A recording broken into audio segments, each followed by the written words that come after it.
Herrschaften. 90 Minuten. Kommen wir einmal noch. Nach innen und... So.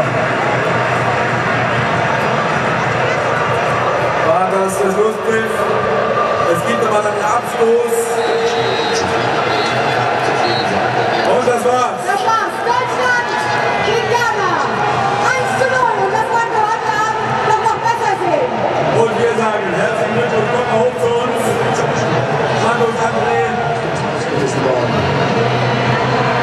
Ja, jetzt kommt sie raus.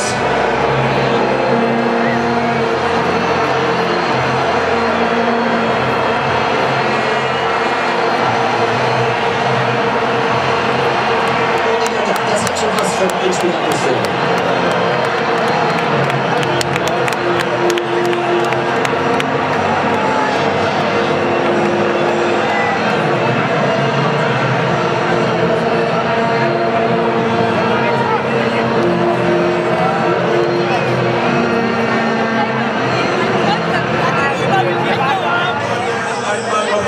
Eine Durchsage, ganz wichtig. Wir freuen uns über alle, die hier mit dabei sind, bei Bayerns größtem Public Viewing mit Radio Arabella. Aber wenn Sie noch hier neu dazukommen, kommen Sie über den Eingang Süd und bleiben Sie in der Arena. Das heißt direkt vor der großen Leinwand. So, und jetzt wünschen wir allen ganz viel Spaß beim Public Viewing mit Radio Arabella und dem Olympiapark.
Mit Lahm und Schweinsteiger und Müller. So. Keine Kreisung gegangen.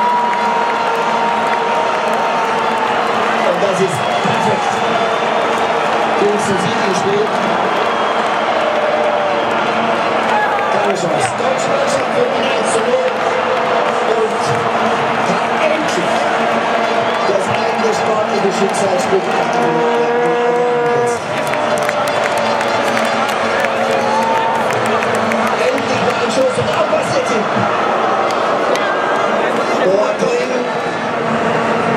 die Mannschaft ist jung und eine der jüngsten bringt sie jetzt ins Finale dieser WM. Mesut Özil mit seinen 21 Jahren und seinem Tor in der 60. Minute. Die deutsche Mannschaft ist Gruppensieger. Das durfte man erwarten, als man die Auslosung hörte. Und nach dem 4:0 gegen Australien, da schien sowieso ja alles schon erledigt. Und dann kam Serbien und die Niederlage. Und dann war man unter Druck, aber richtig unter Druck. Und unter 2 hier gewinnen zu müssen. Und dass Australien Serbien besiegen würde, also das stand ja nicht im Buch. Und das hat man in diesem Spiel heute angemerkt. Das war kein ganz toller Auftritt, aber es war eine Nachprobe. Und Jungs müssen weiter werden, um es mal ganz hochzuhängen. Und das war heute ein weiter Schritt. Es bleibt dabei, die deutsche Mannschaft ist noch in der ersten Runde in der Gruppenphase eines WM-Turniers ausgeschieden. Und zum 6. Mal nacheinander qualifiziert sie sich als Gruppenerster für das Achtelfinale. Da sehen Sie Jerome Boateng nochmal den eigenen. Ich hoffe, es ist auch noch ein Erinnerung mit seinem Bruder mit. Dann wird das das Ding damit auch sehr ordentlich gelöst. Ghana wahrscheinlich als einzige Mannschaft des afrikanischen Kontinents auch eine Runde weiter. Friedrich, ganz starke Partie. Mehr als gefordert, ganz stark.